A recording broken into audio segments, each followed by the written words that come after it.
بہت سارے لوگوں کی میری یہ گفتگو شاید چپ جائے گی، محمد رسول اللہ جیسے زکوٰۃ دلواتے ہیں، دیتے ہیں، ہم میں سے کوئی اب اس کے اوپر نہیں ہے۔ کہاں لکھا ہے کہ ایسے زکوٰۃ بانٹو جس طرح تم بانٹ رہے ہو، جیسے آپ زکوٰۃ بانٹ رہے ہو؟ پچھلے 75 سالوں میں کوئی غریب ختم نہیں ہوا جیسے آپ زکوٰۃ بانٹ رہے ہو، کوئی عمارت مکمل نہیں ہوئی جیسے تم زکوٰۃ بانٹ رہے ہو، کسی کے گھر کے اندر خوشحالی نہیں آئی، کیونکہ زکوٰۃ دے تو رہے ہو، محمد رسول اللہ کے مطابق نہیں دے رہے ہو۔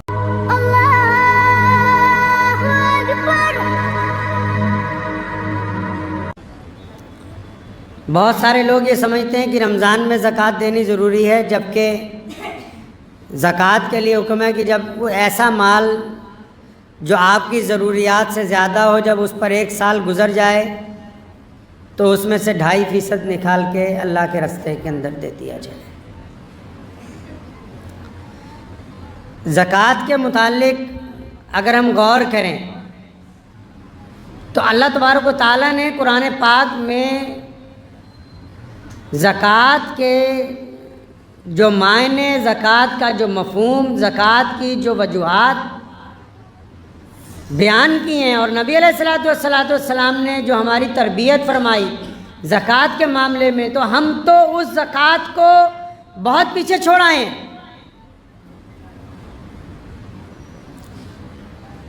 اطمینان کے ساتھ زکوٰۃ کے موضوع کے اوپر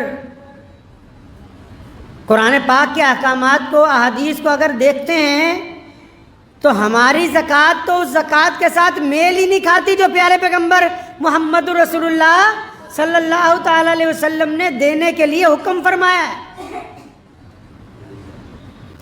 پہلی بات تو یہ سمجھ لینی چاہیے زکوٰۃ ہے کیا، یہ ہوتا کیا ہے۔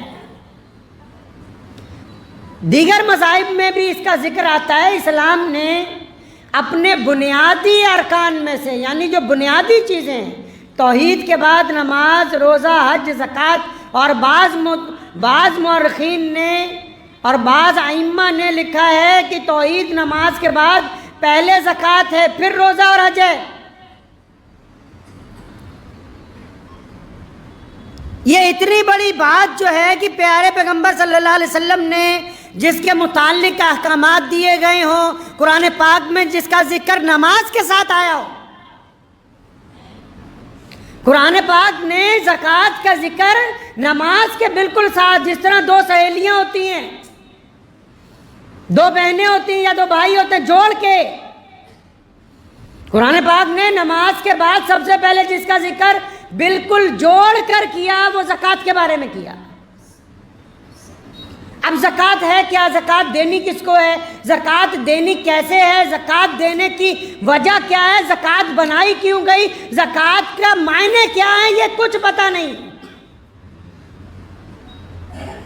بس ہم نے اپنی مرضی، کیونکہ نعوذ باللہ ہر جگہ تھوپ رکھی ہے، ہمارے نام نہاد اسلام جو ہم نے بنایا، جس نے مسلمانوں کے وجود کے لیے خطرہ کھڑا کر دیا، جس نے مسلمانوں کے نام کو خراب کر دیا، جس نے مسلمانوں کی اجتماعیت کو نقصان پہنچایا، وہ نام نہاد اسلام جو ہمارے ملاؤں نے، ہمارے بڑے بڑے چودھریوں نے، ہمارے بڑے بڑے جھوٹے دیندار طبقے نے تیار کر کے رکھا، ہم نے اس کو سمجھا کہ بس یہی اسلام ہے جی۔ زکوٰۃ کے متعلق اگر آپ پیارے پیغمبر محمد رسول اللہ کے حکم پہ آ جائیں گے، پیارے اللہ تبارک و تعالیٰ کے حکم کے اوپر آ جائیں گے، تو مجھے یوں محسوس ہوتا ہے جیسے آدھی دنیا کے دانشور آپ کے خلاف ہو جائیں کہ یہ کیا باتیں کرتے ہو کہ زکوٰۃ ایسے دینی ہے۔ تو ہم تو چاہتے ہی نہیں کہ لوگوں کو بتائیں کہ زکوٰۃ ہے کیا، زکوٰۃ بنائی کیوں، زکوٰۃ کا مفہوم کیا ہے، زکوٰۃ دی کیوں جاتی ہے۔ نہیں، بس ہمیں اتنا پتہ ہے کہ رمضان آ جائے زکوٰۃ لاؤ، صدقہ لاؤ، فطرہ لاؤ، اور یہ پتہ ہی نہیں کہ یہ بنایا کیوں ہے۔ بنٹا دھار کر دیا سارے کا سارا۔ ایک ہوتا ہے نا نمبر رانگ مل جائے، یہاں تو پوری ایکسچینج ہی پٹھی جگہ لگا دی لے جا کے۔ سارے سسٹم کا نظام اپنی من مرضی کے ساتھ۔ قرآن پاک نے نماز کے ساتھ زکوٰۃ کا حکم دیا، کیونکہ حکم ہوا کہ نماز کے ذریعے رب راضی کرنا ہے اور مال کے ذریعے رب کے بندوں کو راضی کرنا ہے۔ نماز سے اللہ کو راضی کرنا ہے، اور نماز کے بعد جو اللہ نے ہمیں دولت دی ہے اس کو خرچ کر کے اللہ کے بندوں کے دلوں کو راحت پہنچانی ہے۔ فرمایا تاکہ تمہارا مال پاک ہو جائے۔ مال کو پاک کرنے کی بات کیوں کہی؟ زکوٰۃ کے ذریعے مال کیوں پاک ہو جائے؟ کیونکہ امت محمدیہ صلی اللہ علیہ وسلم میں پیارے پیغمبر نے فرمایا، حدیث کا مفہوم ہے، فرمایا ہر ایک امت میں ایک فتنہ ہوتا ہے، میری امت کا فتنہ مال ہے۔ اب 3 نیتوں کے علاوہ بندہ اگر پیسے کماتا ہے تو پیسہ خراب ہے۔ پہلی نیت یہ ہو کہ مجھے کسی کے آگے ہاتھ نہ پھیلانا پڑے، اس لیے میں کام کرتا ہوں۔ دوسری نیت یہ ہو کہ مجھے اپنے گھر والوں کے لیے کسی کے آگے حاجت نہ روا کرنی پڑے، اس لیے کام کرتا ہوں۔ تیسری نیت یہ ہو کہ میرا رب جب مجھے پیسے دے گا تو میں اپنے رب کے راستے میں اس کے بندوں کے اوپر خرچ کروں گا۔ اگر نیت یہ ہے کہ میرا نام ہو کہ بڑی دولت والا ہے، اگر نیت یہ ہے کہ میری مشہوری ہو جائے، اگر نیت یہ ہے لوگ میری گاڑی کی، میرے کپڑوں کی، میرے مکان کی تعریف کریں، تو پھر وہ رب رسول کے نزدیک وہ کمائی اچھی کمائی نہیں ہے۔ قرآن نے کیونکہ انسانوں کی بات کی ہے نا، ابھی پیچھے ایک شادی ہوئی ہمارے دیش میں، جتنے یوٹیوبر تھے انہوں نے اس کو مذہب کا رنگ دیا، مسلمانوں نے اپنی جگہ، غیر مسلموں نے اپنی جگہ، لیکن اس پوری شادی میں اس دلہے اور اس کے باپ کی بے بسی کے وہ آنسو کسی کو انسانیت کے طور پر نظر نہیں آئے کہ دنیا بھر کی دولت اکٹھی کی جا سکتی ہے، صرف صحت نہیں خریدی جا سکتی ہے، خوشیاں نہیں خریدی جا سکتی۔ ناچنے والے خرید سکتے ہیں، خوشیاں نہیں خرید سکتا کوئی دولت کے ذریعے۔ اپنے جسم کی نشو و نما کو کوئی تبدیل نہیں کر سکتا۔ قرآن پاک نے کتنا بہترین مفہوم بیان کیا، حکم ہوا کہ نماز کے ساتھ زکوٰۃ دو۔ زکوٰۃ کس لیے دینی ہے میرے مولا؟ اللہ تعالیٰ نے اپنے بندوں کو سمجھایا کہ تم اپنے مال میں سے، یہ تو محمد رسول اللہ کی امت کو کہہ دیا 2.5%، پہلے تو اللہ کو جب رسول اللہ سے پوچھا نا لوگوں نے، یا رسول اللہ کے راستے میں کتنا خرچ کریں، غریبوں کو کتنا دیں؟ فرمایا جتنا تمہارے پاس ہے نا، جو اپنی ضرورت کے لیے رکھ لو، باقی کا سارا اللہ کے راستے کے اندر دے دو۔ سیدنا عثمان غنی رضی اللہ تعالیٰ عنہ کے بارے میں لکھا ہے کہ سیدنا ابو بکر صدیق رضی اللہ تعالیٰ عنہ خلیفہ تھے جب مسلمانوں کے، تو یمن سے ایک آدمی قرض کے اندر پریشان تھا، وہ یمن سے چلا، سیدنا عثمان رضی اللہ تعالیٰ عنہ حضرت ابو بکر کے پاس آیا کہ جی مجھے 2000 دینار چاہیے، میرے پہ بڑا قرضہ ہے۔ حضرت ابو بکر صدیق نے اسے چائے وائے پلائی، دودھ پلایا، کھجوریں کھلائیں، اور فرمایا بھائی میرے پاس تو آج کل پیسے نہیں ہیں، میں تجھے ایک بندہ کے نام لکھ کے دیتا ہوں، پرچی لکھ کے دیتا ہوں، ان کے گھر چلے جاؤ، وہ تمہیں سب کچھ دے دیں گے۔ اب وہ کیا ہوا کہ وہ بندہ حضرت ابو بکر صدیق سے عثمان رضی اللہ تعالیٰ عنہ کا پتہ لے کے حضرت عثمان رضی اللہ تعالیٰ عنہ کی کوٹھی پہ پہنچ گیا۔ جب دروازہ کھٹکھٹایا تو اندر سے حضرت عثمان رضی اللہ تعالیٰ عنہ اپنے بیٹے کو ڈانٹ رہے ہیں، سیدنا عثمان رضی اللہ تعالیٰ عنہ۔ کون؟ سیدنا عثمان رضی اللہ تعالیٰ عنہ، جن کے آج بھی مدینہ منورہ میں سب سے زیادہ کاروبار ہیں، جن کے بینک اکاؤنٹ آج بھی سب سے زیادہ ہیں، جن کی مالیت آج بھی سب سے زیادہ کمائی ہوتی ہے، جن کے مال سے آج بھی پوری دنیا میں سب سے زیادہ غریب ملکوں کے اندر لوگوں کو کھانا کھلایا جاتا ہے، وہ عثمان رضی اللہ تعالیٰ عنہ۔ اور جب دروازہ کھٹکھٹایا نا تو عثمان رضی اللہ تعالیٰ عنہ اندر اپنے بیٹے کو کیا ڈانٹ رہے ہیں؟ اپنے صاحبزادے کو۔ فرمایا تو اتنا فضول خرچ ہو گیا ہے کہ تو دودھ کے اندر شہد کا چمچ ملا کے پیتا ہے، دودھ تو اللہ نے میٹھا ہی بنایا ہے اور شہد بھی میٹھا، تو اتنے پیسوں کی بربادی مچا رکھی ہے، یا تو دودھ پی لیتا یا شہد کا چمچ کھا لیتا، اتنی بربادی۔